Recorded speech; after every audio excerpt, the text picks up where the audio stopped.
All right, ready? Yeah. Okay, first call name. Bob Berry. B-E-R-R-Y. B-E-R-R-Y. Okay. Tell me what we got. About 2 o'clock this morning, we received a call of a disturbance with shots fired down in the 200 block of the South Loop here in Conroe, a Taco Cabana restaurant. Apparently, 4 to 5 individuals approached a car that was in the drive-thru, demanded the driver, male driver, and the female passenger to get out of the vehicle.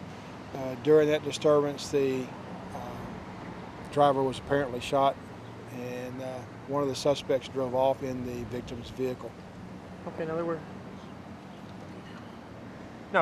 they were at the drive-in window. They were actually waiting in line in the drive-thru, yes. Okay, and they approached what they were with the Shell station, came through, or do we know yet? We found out during the course of the investigation the suspect's vehicle was parked over at the Shell station next door. It had apparently broken down, and they were trying to get a car to go towards Houston. So the best way to do is carjack them again. That's what they decided to do, apparently. What about any idea of suspects?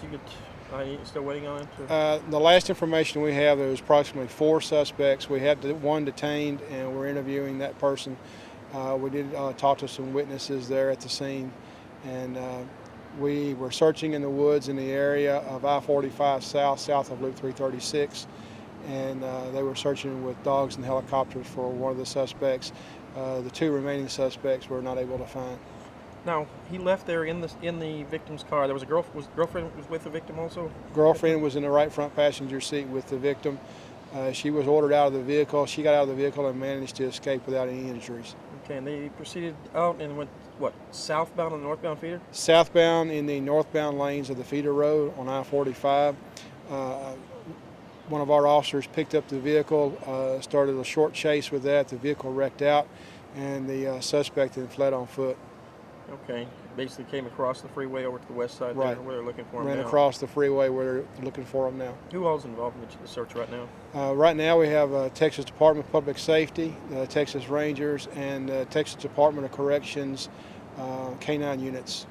Bloodhounds are out looking for him. I've got pretty good perimeter set all the way around there. Pretty good perimeter. As of this morning after daylight, the Sheriff's Department came in with some units and helped us also.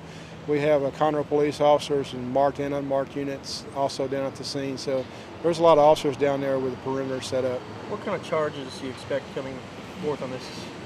We could have a capital murder charge on these subjects once they're identified and once the case proceeds to the DA's office. It does meet the criteria in that it was a homicide involved in a theft or a robbery, if you will, and so that does meet the criteria for capital murder. Now, this parking lot is not a new parking lot for homicides in Conroe. No, on the opposite end of the parking lot about 2 years ago, we had a capital murder on that same parking lot. And there was basically a drug deal gone bad? Right. That was where a drug dealer was shot and killed for the drugs, and 3 individuals were arrested for capital murder on that charge. And they're currently doing time on that? Right, they're currently in prison for that. And it's normally in a bad parking lot. I mean, normally it's a pretty decent area. Actually, it's a lot of businesses down there that do well, and it's not a lot of calls for service received down there. Just 2 of them happen to be in the right place In the right place at the same time, 2 years apart, but same type of crime. Okay. All right. Anything else? No, that's it. That's it? Okay.